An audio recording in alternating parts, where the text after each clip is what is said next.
Hello everyone, welcome back to my YouTube channel. आज की हमारी कहानी है एक साथी की तलाश।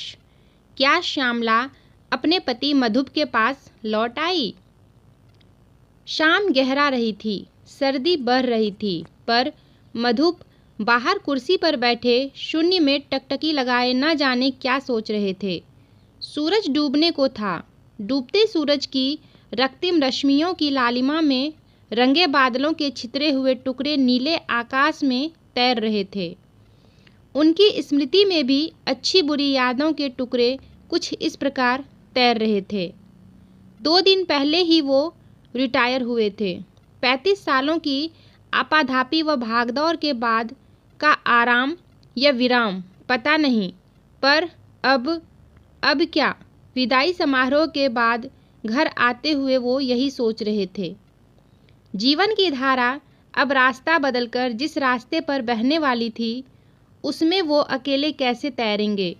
साहब, सर्दी बढ़ रही है, अंदर चलिए, बिरुवा कह रहा था। अपने आप में खोए मधुप चौंक गए। हाँ चलो, कहकर वो उठ खड़े हुए। इस वर्ष सर्दी बहुत हो रही है साहब। बिरुवा कुर्सी उठाकर उनके साथ चलते हुए बोला। ओस भी बहुत पड़ रही है। सुबह सब भीगा भीगा रहता है, जैसे रात भर बारिश हुई हो। बिरुवा लगातार बोलता जा रहा था। मधुप अंदर आ गए। बिरुवा उनके अकेलेपन का साथी था। अकेलेपन का श्राप उन्हें मिला था, पर भुगता बिरुवा ने भी था।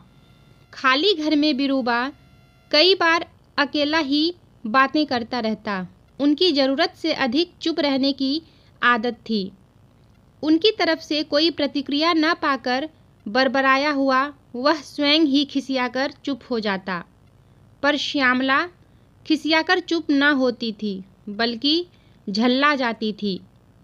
मैं क्या दीवारों से बातें कर रही हूँ? हाँ भी नहीं बोल पाते। चेहरे पर कोई भाव ही नहीं रहते।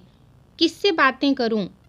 कहकर कभी कभी उसकी आंखों में आंसू आ जाते। श्यामला उनमें एक साथी को खोजती, जो उसे मिल ही नहीं पाता। उसके व्यक्तित्व की सारी संवेदनाएं जैसे मन मसोस कर रह जाती। वह अकेलेपन की शिकार हो रही थी, अवसाद से घिर रही थी, और अपने अरियल स्वभाव की वजह से वो नहीं समझ पाए, या उन्होंने समझाना ही नहीं चाहा। साहब, खाना। बिरुवा प्लेट लिए खड़ा था। उसके हाथ से प्लेट लेकर वो चुपचाप खाने लगे। पहले वो चुप रहते थे, पर अब बोलना भी चाहें तो किसके साथ? बिरुवा भी अपनी थाली लेकर वहीं ज़मीन पर बैठ गया। आपने कुछ बताया नहीं साहब। मेरे घर वाले अब मुझे गांव बुला रहे हैं। बिरुवा ने दोबारा बात छेड़ी। अभी कुछ दिन रुको, अभी तो मुझे रिटायर हुए 2 ही दिन हुए हैं, फिर बताऊंगा, कहकर वो चुप हो गए। बिरुवा भी जानता था उनके कुछ दिन की कोई सीमा नहीं थी। मधुप सोच रहे थे, बिरुवा दूर रहकर भी अपने परिवार के दिल के कितने करीब है, क्योंकि उन्हें पता है कि वह यदि दूर है तो उन्हें सुख व खुशियाँ देने के लिए, लेकिन अपने परिवार के साथ रहने पर भी, सारी भौतिक सुख सुविधाएं देने पर भी वो उनके दिल के करीब नहीं रह पाए और अपने परिवार से दूर हो गए। श्यामला गुनगुनाना चाहती थी, जीवन को भरपूर जीना चाहती थी, हिरनी जैसे कुलांचे मारना चाहती थी, मतलब जीवन के हर रूप को आत्मसात करना चाहती थी। पर श्यामला की जीवंतता को नियंत्रित कर उन्हें लगता उन्होंने उस पर शासन कर लिया। पर वो सिर्फ श्यामला के शरीर पर ही तो शासन कर पाए थे, हृदय पर नहीं।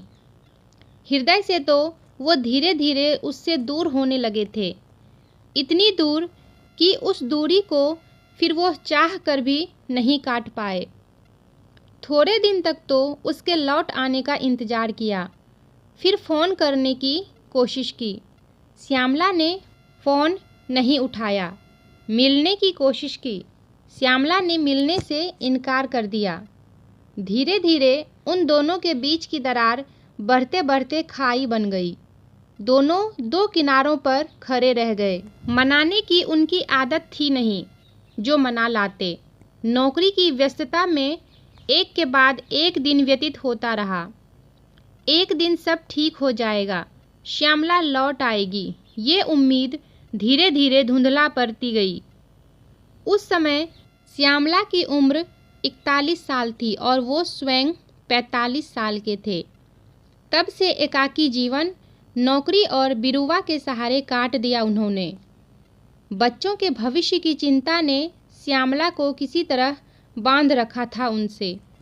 उनके कैरियर के रास्ता पकड़ने के बाद वह रुक नहीं पाई। इतना मजबूत नहीं था शायद उनका और श्यामला का रिश्ता। श्यामला को रोकने में उनका अहम आड़े आया था, लेकिन बिरुवा को उन्होंने घर से कभी जाने नहीं दिया। उसका गांव में परिवार था, पर वह मुश्किल से ही गांव जा पाता था। उनके साथ बिरुवा ने भी अपनी ज़िंदगी तन्हा बिता दी थी। बच्चों ने अपनी उम्र के अनुसार माँ को बहुत कुछ समझाने की कोशिश भी की, पर श्यामला पर बच्चों के कहने का भी कोई असर नहीं पड़ा। वो इतने बड़े भी नहीं थे कि कुछ ठोस कदम उठा पाते। थक हार कर वो चुप हो गए। कुछ छुट्टियां माँ के पास बिताते और कुछ छुट्टियां पिता के पास बिताकर वापस चले जाते।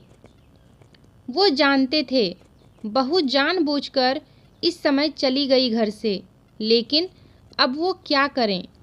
श्यामला तो बाहर भी नहीं आ रही, बात भी करें तो कैसे।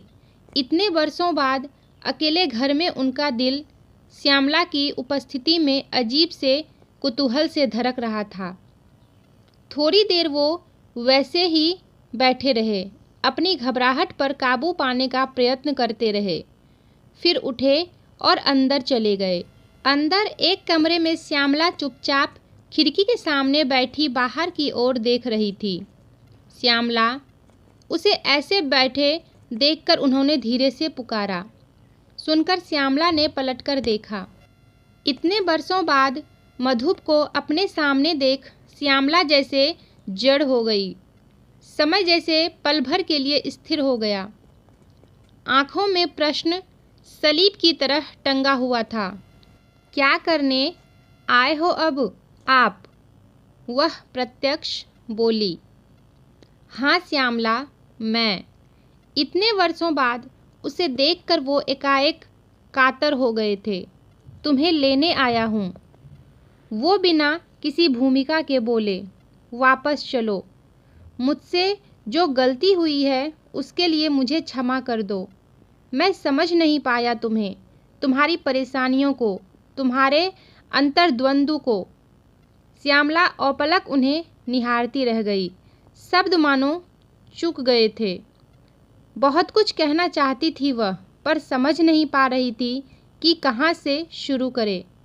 किसी तरह खुद को संयत किया। थोड़ी देर बाद वह बोली, इतने वर्षों के बाद गलती महसूस हुई आपको? जब खुद को ज़रूरत हुई पत्नी की, लेकिन जब तक पत्नी को ज़रूरत थी। आखिर मैं सही थी ना कि आपने हमेशा खुद से प्यार किया, लेकिन मेरे अंदर अब आपके लिए कुछ नहीं बचा।